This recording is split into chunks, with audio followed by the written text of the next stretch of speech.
Hi friends, Kochi naval ship repair യാർഡിലേക്കുള്ള ഒരു notification വന്നിട്ടുണ്ട്. അപ്പോൾ ഇതിലേക്ക് വിളിച്ചിരിക്കുന്നത് SSLC ITI കഴിഞ്ഞിരിക്കുന്ന ഉദ്യോഗാർത്ഥികളെയാണ്. അപ്രന്റീസ്ഷിപ്പ് പ്രോഗ്രാമിലേക്കാണ് വിളിച്ചിരിക്കുന്നത്.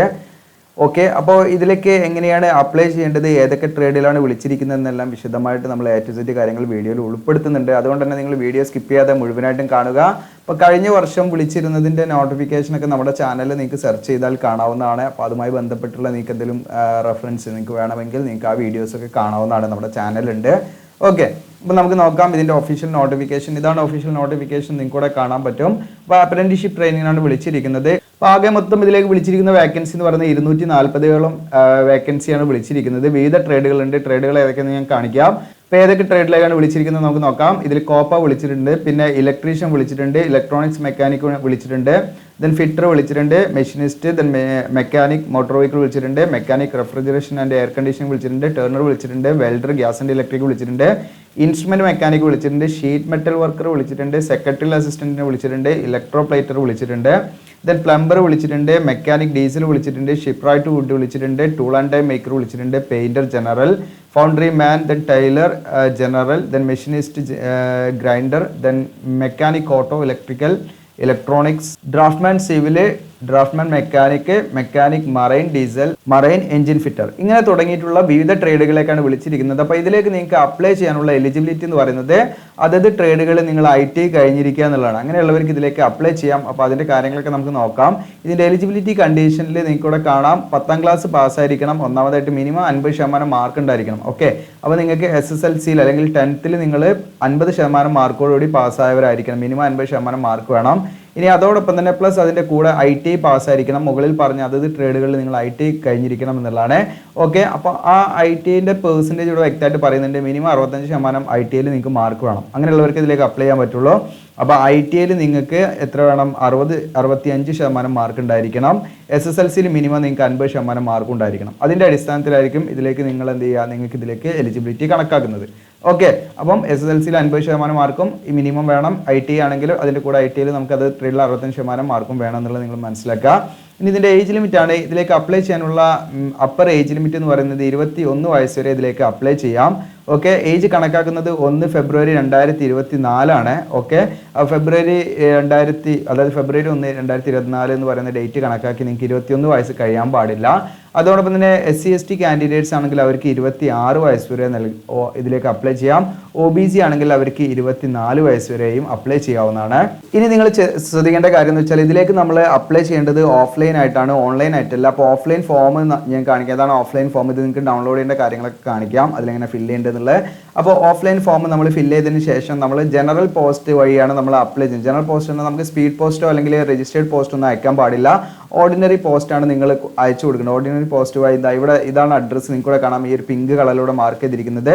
ഓക്കെ, ദ അഡ്മിറൽ എന്ന് പറഞ്ഞിട്ട് ഇതാണ് ഈ അഡ്രസ്സ് കംപ്ലീറ്റ് ചെയ്താൽ തന്നെ പിൻകോഡ് വരെ 682004 എന്ന് പറയുന്ന ഈ കൊച്ചിയിലെ പിൻകോഡ് വരെയാണ് ഇതിൻ്റെ കംപ്ലീറ്റ് അഡ്രസ്സ്. ആ കംപ്ലീറ്റ് അഡ്രസ്സ് നമ്മൾ എഴുതണം. അതിലേക്കാണ് നമ്മൾ അയച്ചു കൊടുക്കേണ്ടത്. നിങ്ങൾ അയച്ചു കൊടുക്കുമ്പോൾ പ്രത്യേകം ശ്രദ്ധിക്കേണ്ടത് നിങ്ങൾ പോസ്റ്റലായിട്ട് അയച്ചു കൊടുക്കുകയാണ് വേണ്ടത്. പോസ്റ്റലായിട്ട് ജനറൽ പോസ്റ്റ് വഴിയാണ് അപ്ലൈ നിങ്ങൾ അയച്ചു കൊടുക്കേണ്ടത്. ഒരിക്കലും സ്പീഡ് പോസ്റ്റോ രജിസ്റ്റേർഡ് പോസ്റ്റോ അയച്ചു കൊടുക്കരുത്. പ്രത്യേകമായിട്ട് ഇവിടെ പറയുന്നുണ്ട് കേട്ടോ, ജനറൽ പോസ്റ്റ് മാത്രമേ സ്വീകരിക്കുകയുള്ളൂ എന്ന് പ്രത്യേകമായിട്ട് പറയുന്നുണ്ട്. അതുകൊണ്ടാണ് റിപ്പീറ്റ് ചെയ്ത് പറയുന്നത്. ഒരിക്കലും സ്പീഡ് പോസ്റ്റ് അല്ലെങ്കിൽ രജിസ്റ്റേർഡ് പോസ്റ്റോ അയക്കരുത്. അവിടെ പോയി പറഞ്ഞാൽ മതി ജനറൽ പോസ്റ്റ് ആണ് അയക്കേണ്ടത്, അല്ലെങ്കിൽ ഓർഡിനറി പോസ്റ്റ് ആണ് നിങ്ങൾ പറഞ്ഞാൽ മതി. ഓക്കെ, അപ്പോൾ അങ്ങനെ അപ്ലൈ ചെയ്യേണ്ട അവസാന തീയതി എന്ന് പറയുന്നത് സെപ്റ്റംബർ 16 വരെയാണ് നിങ്ങൾക്ക് ഇതിലേക്ക് അപ്ലൈ ചെയ്യാനുള്ള അവസാന തീയതി. അപ്പോൾ ഈ പറയുന്ന നമ്മുടെ അപേക്ഷാ ഫോം അവിടെ എത്തിച്ചേരേണ്ടതാണ്. ഈ അഡ്രസ്സിൽ എത്തിച്ചേരേണ്ട അവസാന തീയതി എന്ന് പറയുന്നത് സെപ്റ്റംബർ 16 സെപ്റ്റംബർ 16 ഉള്ളിൽ എന്ത് ചെയ്യണം, നമ്മുടെ അപേക്ഷാ ഫോം അവിടെ എത്തിച്ചേരണം.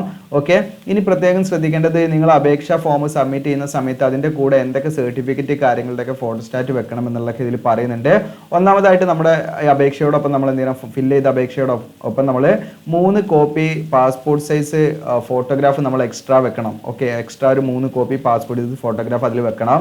ദെൻ അതോടൊപ്പം തന്നെ അറ്റസ്റ്റഡ് കോപ്പി നമ്മൾ ഈ പറയുന്ന SSLCയുടെ മാർക്ക് അല്ലെങ്കിൽ അതിൻ്റെ സർട്ടിഫിക്കറ്റ്, ഫൈനൽ സർട്ടിഫിക്കറ്റ്, ഈ പറയുന്ന ഡേറ്റ് ഓഫ് ബർത്തിൻ്റെ പ്രൂഫിന് വേണ്ടി നമ്മൾ എന്ത് ചെയ്യണം, ഇതിൽ വെക്കണം. അതോടൊപ്പം തന്നെ മാർക്ക് ഷീറ്റിൻ്റെ പ്രൂഫിന് വേണ്ടിയിട്ട് അല്ലെങ്കിൽ നമ്മുടെ മാർക്കിനെ കാണിക്കുന്നതിന് വേണ്ടിയിട്ടും അതിൽ വെക്കണം. ഓക്കെ, അപ്പോൾ നിങ്ങൾ ഒരു SSLC ബുക്ക്, നിങ്ങളുടെ SSLC ബുക്ക് എന്ത് ചെയ്യുക, നിങ്ങൾ ഫോട്ടോസ്റ്റാറ്റ് എടുക്കുക. എന്നിട്ട് നിങ്ങൾ സെൽഫ് അറ്റസ്റ്റ് ചെയ്താൽ മതി. അവിടെ ഗസറ്റഡ് ഓഫീസർ ഒന്നും പറയുന്നില്ല, അതുകൊണ്ട് നിങ്ങൾക്ക് സെൽഫ് അറ്റസ്റ്റ് ചെയ്തിട്ട് എന്ത് ചെയ്യാം, ഇതിൻ്റെ കൂടെ വെക്കാം ഒരു കോപ്പി.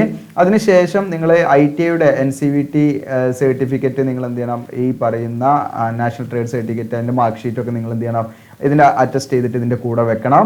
ഇനി അതോടൊപ്പം തന്നെ നമ്മൾ SC/ST OBC കാൻഡിഡേറ്റ്സ് ആണെങ്കിൽ മാത്രം അവരെന്ത് ചെയ്യണം, അവരുടെ കമ്മ്യൂണിറ്റി സർട്ടിഫിക്കറ്റ് എന്ത് ചെയ്യണം, ഒരു കോപ്പി ഇതിൽ കൂടെ വെക്കണം.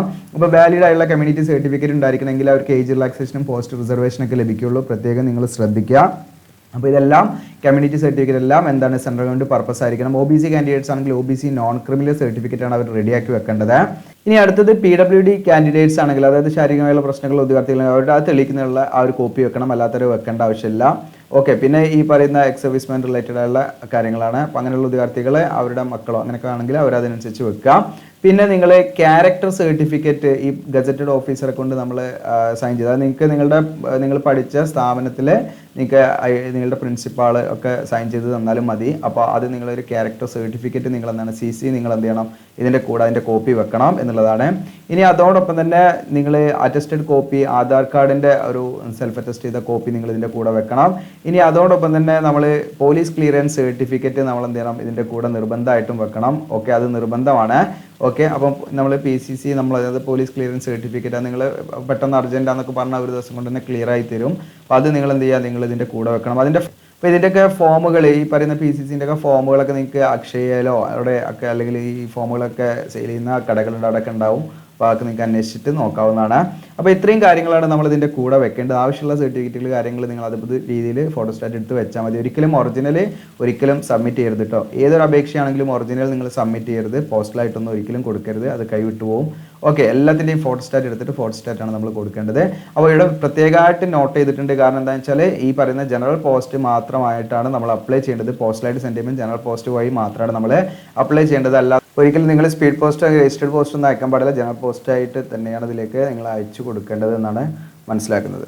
ഇതിലേക്ക് എങ്ങനെയാണ് നമ്മൾ അപ്ലൈ ചെയ്യേണ്ടത് കാര്യങ്ങൾ ഞാൻ പറഞ്ഞു ഒരു ഫോം നമ്മൾ ഫില്ല് ചെയ്യണം. ആ ഫോമാണ് ഇത് നിങ്ങൾക്ക് ഡൗൺലോഡ് ചെയ്യാനുള്ള ലിങ്ക് നമ്മളിപ്പോൾ പറഞ്ഞുകൊണ്ടിരിക്കുന്ന വീഡിയോയുടെ താഴെ ഡിസ്ക്രിപ്ഷനിൽ ഉണ്ടായിരിക്കും. അതിൽ നിങ്ങൾ എന്ത് ചെയ്യുക, നിങ്ങൾക്ക് അവിടുന്ന് ഡൗൺലോഡ് ഫോം എന്നുള്ള അല്ലെങ്കിൽ ഞാൻ കൊടുക്കും, അതിൽ ആ ലിങ്കിൽ ക്ലിക്ക് ചെയ്താൽ നിങ്ങൾക്ക് എന്ത് ചെയ്യാൻ പറ്റും, ഈ ഫോം ഡൗൺലോഡ് ചെയ്ത് നിങ്ങൾ പ്രിൻ്റ് എടുക്കുക. ഓക്കെ, അപ്പോൾ ഇവിടെയൊക്കെ ഓഫീസ് യൂസ് ഓൺലിയാണ്. ഇവിടെ ഒന്നും നിങ്ങളൊന്നും ചെയ്യേണ്ട ആവശ്യമില്ല. നിങ്ങൾ ഇവിടെ മുതൽ എന്ത് ചെയ്യുക, നിങ്ങൾ മെയിൽ ഓർ ഫീമെയിൽ ഏതാச்சுം നിങ്ങൾ എന്ത് ചെയ്യുക, ജസ്റ്റ് ടിക്ക് ചെയ്യുക. ഓക്കെ, ഏതാണെന്ന് വെച്ചാൽ ഫീമെയിൽ ആണെങ്കിൽ ഫീമെയിൽ ടിക്ക് ചെയ്യുക, മെയിലാണെങ്കിൽ മെയിൽ ടിക്ക് ചെയ്യുക. ഓക്കെ, അതോടൊപ്പം തന്നെ ഏത് ട്രേഡിനാണ് അപ്ലൈ ചെയ്യുന്നത് നമ്മളിവിടെ കൊടുക്കണം കേട്ടോ. ഓക്കെ, അപ്പോൾ നിങ്ങൾ ഇതിൽ ഏത് ട്രേഡാണ്, കോപ്പയാണെങ്കിൽ കോപ്പാന്ന് ഇവിടെ എഴുതി കൊടുക്കുക കേട്ടോ. ഓക്കെ, അപ്പോൾ നിങ്ങൾ കോപ്പാന്ന് എഴുതി കൊടുക്കുക. അതോടൊപ്പം തന്നെ നിങ്ങളുടെ പേര് ഫുൾ നെയിം SSLCയിൽ എങ്ങനെയാണോ ആ പേര് കംപ്ലീറ്റ് നിങ്ങളിവിടെ എഴുതി കൊടുക്കുക കേട്ടോ. അപ്പോൾ നിങ്ങൾക്കിവിടെ സ്പേസ് തികഞ്ഞിട്ടില്ല, നിങ്ങൾ 2 വരിയായിട്ട് എഴുതി കൊടുക്കുക എന്നുള്ളതാണ്. വേറെ നമുക്കൊരു ഓപ്ഷൻ ഇല്ല അതിൽ. അല്ലെങ്കിൽ നിങ്ങൾ ഇതുപോലെ എന്ത് ചെയ്യണം, നമ്മൾ കുറച്ച് സ്പേസ് ഇട്ടിട്ട് ചെയ്യേണ്ടി വരും. ഓക്കെ, അതിനുശേഷം നിങ്ങൾ ഇവിടെ ഒരു ഫോട്ടോ ഫിക്സ് ചെയ്യുകയും അത് നമ്മൾ ഈ പറയുന്ന ഗസറ്റഡ് ഓഫീസറോ അല്ലെങ്കിൽ നിങ്ങളുടെ ITയിൽ നിങ്ങളുടെ പ്രിൻസിപ്പൾ മതി. ഏറ്റവും എളുപ്പം നിങ്ങൾക്ക് ITയിലെ പ്രിൻസിപ്പൾ ആയിരിക്കും. ഇപ്പോൾ ITയുടെ പ്രിൻസിപ്പൾ എടുത്ത് പോയിട്ട് നിങ്ങൾ എന്ത് ചെയ്യുക, അവരെ കൊണ്ടൊന്ന് അറ്റസ്റ്റ് ചെയ്യിപ്പിക്കുക ഫോട്ടോയിൽ. ഓക്കെ, പിന്നെ നിങ്ങളുടെ ഫാദറിൻ്റെ പേര്, ഇതൊക്കെ ഡേറ്റ് ഓഫ് ബർത്ത് കാര്യങ്ങളൊക്കെ കൊടുക്കുക. പിന്നെ എഡ്യൂക്കേഷൻ ക്വാളിഫിക്കേഷൻ നമ്മുടെ SSLCയുടെ ഡീറ്റെയിൽസ് ആണ് ആദ്യം കൊടുക്കേണ്ടത്. അത് കഴിഞ്ഞിട്ട് നിങ്ങളുടെ ITയുടെ തിയറി ITയുടെ പ്രാക്ടിക്കൽ സെപ്പറേറ്റ് ആയിട്ട് കൊടുക്കുക. മാർക്സും കാര്യങ്ങളൊക്കെ നിങ്ങൾ കൊടുക്കുക. ഓക്കെ, പെർസെൻറ്റേജ് ഇവിടെ എഴുതുക എന്നുള്ളതാണ്. അപ്പോൾ മാക്സിമം മാർക്ക് ഔട്ട് ഓഫ് എത്രയാണ് ഉള്ളത് വെച്ചാൽ കൊടുക്കുക. പിന്നെ നിങ്ങൾ എക്സാം എഴുതി നേടിയ മാർക്കാണ് മാർക്സ് ഒബ്റ്റെയിൻഡ് എന്നുള്ള ഭാഗത്ത് കൊടുക്കേണ്ടത് കേട്ടോ. ഓക്കെ, ദെൻ അടുത്തത് name of the IT with address. നിങ്ങൾ പഠിച്ച IT ഏതാണ് സ്ഥാപനത്തിൻ്റെ പേരും അതിൻ്റെ അഡ്രസ്സും നിങ്ങളിവിടെ എന്ത് ചെയ്യണം, നിങ്ങൾ ഫില്ല് ചെയ്യുക. ദെൻ കാറ്റഗറി SC/ST ഏതാണെന്ന് നിങ്ങൾ എന്ത് ചെയ്യുക, ജസ്റ്റ് അത് ടിക്ക് ചെയ്താൽ ജനറൽ ആണെങ്കിൽ ജനറൽ ടിക്ക് ചെയ്യുക. ദെൻ ഈ പറയുന്ന ഫിസിക്കലി ചാലഞ്ചിലായിട്ടുള്ള അതായത് ശാരീരികമായുള്ള പ്രശ്നങ്ങൾ ഉദ്യോഗാർത്ഥികളാണെങ്കിൽ അവർക്ക് എന്ത് ചെയ്യുക, ആണെങ്കിൽ യെസ് കൊടുക്കുക അല്ലെങ്കിൽ നമ്മൾ നോ കൊടുക്കുക. പിന്നെ നിങ്ങളുടെ ആംഡ് ഫോഴ്സ് അവരുടെയൊക്കെ മക്കൾ അങ്ങനെയുള്ള കാര്യങ്ങളൊക്കെയാണ് ചോദിക്കുന്നതൊക്കെ നിങ്ങൾ നോ കൊടുക്കുക. ദെൻ അതുപോലെ തന്നെ ഡിഫൻസ് സിവിലിയനുമായിട്ട് ബന്ധപ്പെട്ട അവരുടെ മക്കൾ ആരെങ്കിലും ആണോ ചോദിക്കുന്നത്, അപ്പം നോ കൊടുക്കുക. ഓക്കെ, ദെൻ നമ്മളെ കമ്മ്യൂണിക്കേറ്റ് ചെയ്യാനുള്ള അഡ്രസ്സാണ് കോറസ്പോണ്ടൻസ് അഡ്രസ്സ് കൊടുക്കേണ്ടത്. നിങ്ങളുടെ കമ്മ്യൂണിക്കേഷൻ അഡ്രസ്സാണ് ഇവിടെ കൊടുക്കേണ്ടത് കേട്ടോ. അപ്പോൾ ചില ആളുകൾക്ക് എന്താണ് കമ്മ്യൂണിക്കേഷൻ അഡ്രസ്സും പെർമനൻറ്റ് അഡ്രസ്സും സെയിം ആയിരിക്കും. കാരണം അതിൽ മാറ്റങ്ങളൊന്നും വന്നിട്ടില്ലെങ്കിൽ അതങ്ങോട്ട് കൊടുത്താൽ മതി. നമ്മൾ താമസിക്കുന്ന വേറെ എവിടെയെങ്കിലും ആണെങ്കിൽ അതാണ് നമ്മുടെ കമ്മ്യൂണിക്കേഷൻ അഡ്രസ്സ്. അപ്പോൾ അങ്ങനെ അവിടേക്ക് നമ്മളെ കോൺടാക്ട് ചെയ്യാനുള്ള അഡ്രസ്സാണ് നമ്മളിവിടെ കൊടുക്കേണ്ടത്. പ്രത്യേകം ശ്രദ്ധിക്കുക. പിന്നെ നിങ്ങളുടെ മൊബൈൽ നമ്പർ, ഇമെയിൽ ID ഇതൊക്കെ കറക്റ്റായിട്ട് കൊടുക്കാം. ദെൻ ഇപ്പോൾ നമ്മൾ വാക്സിനേഷൻ എടുത്തിട്ടില്ലെങ്കിൽ നമ്മൾ എന്ത് ചെയ്യണം, നമ്മൾ ഇവിടെ അതിൻ്റെ റീസൺ എന്തുകൊണ്ട് നമ്മൾ വാക്സിനേഷൻ എടുത്തില്ല എന്നിവിടെ എഴുതണം കേട്ടോ. അപ്പോൾ നമ്മളെല്ലാവരും വാക്സിനേഷൻ ഒക്കെ എടുത്തിട്ടുണ്ട്. അപ്പോൾ കോവിൻ ആണെങ്കിൽ അതിൻ്റെ രജിസ്ട്രേഷൻ നമ്പർ എഴുതണം. പിന്നെ നിങ്ങളുടെ ഷൂവിൻ്റെ സൈസ് എഴുതണം, ടീഷർട്ടിൻ്റെ സൈസ് എഴുതണം. ഓക്കെ, അതൊക്കെ അവിടെ കൊടുക്കണം. പിന്നെ അതോടൊപ്പം തന്നെ നമ്മൾ ഡിക്ലറേഷൻ ഇവിടെ നമ്മൾ പറഞ്ഞ കാര്യങ്ങളെല്ലാം ശരിയാണെന്ന് ഒക്കെ ഇവിടെ ഉണ്ട്. അതിന് ഡേറ്റ് ചെയ്താൽ നിങ്ങളുടെ സിഗ്നേച്ചർ. ഇത്രയാണ് ഈ അപേക്ഷ. വളരെ സിമ്പിളായുള്ള അപേക്ഷ ഫോമാണ്. അപ്പോൾ ഇതിൻ്റെ ഡൗൺലോഡ് ചെയ്യാനുള്ള ലിങ്ക് നമ്മുടെ വീഡിയോയുടെ ഡിസ്ക്രിപ്ഷനിലുണ്ട്. അതിൽ നിന്ന് നിങ്ങൾക്ക് ഡയറക്റ്റ് ഡൗൺലോഡ് ചെയ്യാവുന്നതാണ്. ഇത് മാക്സിമം നിങ്ങളുടെ കൂട്ടുകാരിലേക്ക് ഷെയർ ചെയ്യുക, ഉപകാരപ്രദമാണെങ്കിൽ. അതുപോലെ തന്നെ സബ്സ്ക്രൈബ് ചെയ്യുക, ലൈക്ക് ചെയ്യുക. താങ്ക്